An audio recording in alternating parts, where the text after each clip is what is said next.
Late on Thursday evening, after months of escalating tensions, the Taliban announced that they were carrying out large-scale military operations against Pakistani army positions along the Pakistan-Afghanistan border.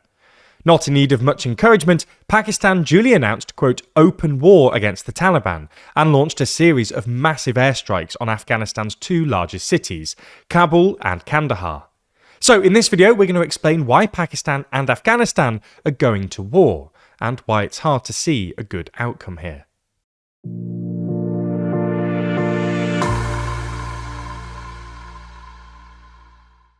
President Erdogan was ranked 19th in our list of the world's most influential people. So in the latest issue of our magazine Too Long, we discuss how his various foreign policy gambles apparently paid off, and how he's been able to consolidate power inside Turkey over the past year or so. That's just one of 72 pages in the magazine, because as always there's more to Too Long than you'd expect. Purchase your copy by clicking the link in the description.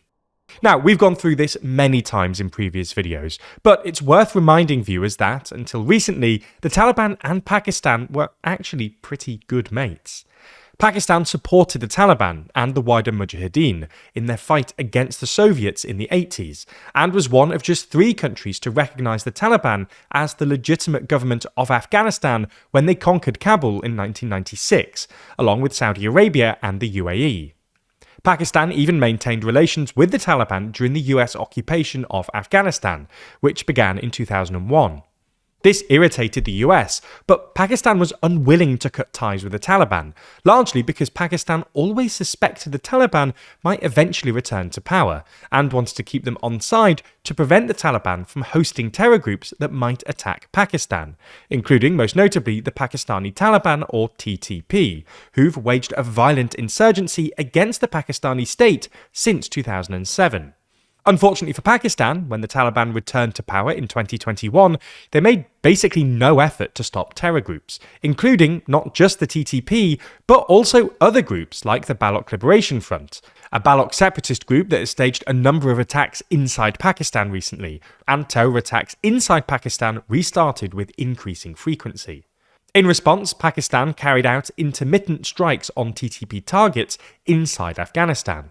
There was an escalation in October when, after a spate of terror attacks by the TTP and other terror groups, Pakistan launched a series of airstrikes on targets in Kabul and Kandahar, signalling that they would hold the Taliban directly responsible for attacks by terror groups operating out of Afghanistan.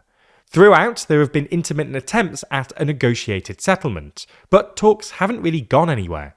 The fundamental issue is that, even if they wanted to, and it's not clear that they do, the Taliban just cannot actually stop the various terror groups operating inside Afghanistan. Not only do they lack the state capacity, a 2023 UN report, for instance, estimate that more than 20 terrorist groups operate in Afghanistan, which puts quite a lot on the Taliban's proverbial plate, the Taliban itself has lots of factions within it, and even if the main faction agreed to Pakistan's demand, other factions would probably continue to cooperate with their favoured terror groups.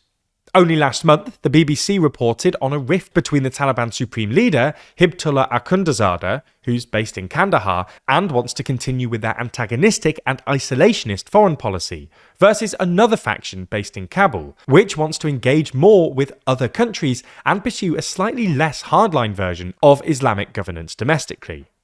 Anyway, you get the point. Tensions have been running high, but negotiations haven't really gone anywhere because, for a variety of reasons, the Taliban just cannot guarantee that terror groups operating from inside Afghanistan won't carry out further attacks in Pakistan. The two countries have thus been stuck in a sort of escalatory cycle for the past year or so. A terror attack happens in Pakistan. Pakistan demands Afghanistan crack down on the relevant terror groups. Afghanistan says no. Pakistan escalates in a futile attempt to get the Taliban to take their concern more seriously, and the cycle repeats. And, well, it looks like things finally spilled over into a full-on war this week.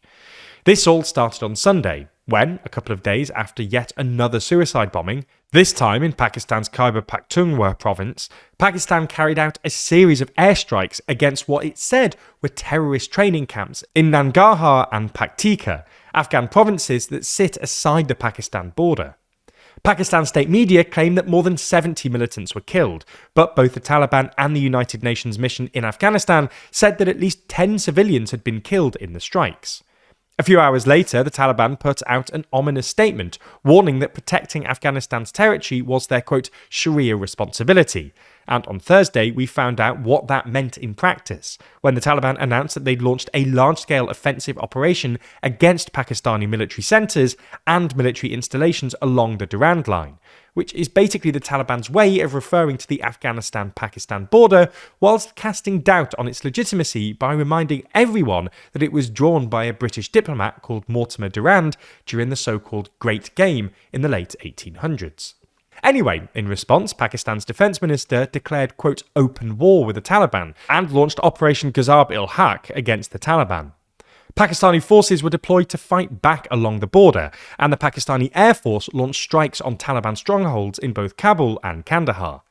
According to their own government, as of Friday morning, 2 Pakistani soldiers had been killed and 8 Taliban fighters had been killed. According to the other side's estimates, Pakistan claimed 133 Taliban fighters had been killed, while the Taliban claimed that 55 Pakistani soldiers had been killed. While the intensity has dropped, fighting continued on into Friday, with shelling reported near the Torkham border crossing. So, what happens next? Well, it's hard to see a good outcome here. The Taliban obviously can't win against the Pakistani army, which is both larger and infinitely better equipped. For context, according to recent estimates, Pakistan has some 660,000 troops to the Taliban's 170,000, as well as hundreds of combat aircraft, armoured vehicles, and, of course, its own nuclear weapons. Nonetheless, even if they've got superior firepower, it's hard to imagine this latest round of fighting is going to help Pakistan convince the Taliban to take their security concerns more seriously. And obviously, recent history suggests that occupying Afghanistan in order to force policy change isn't a viable option either.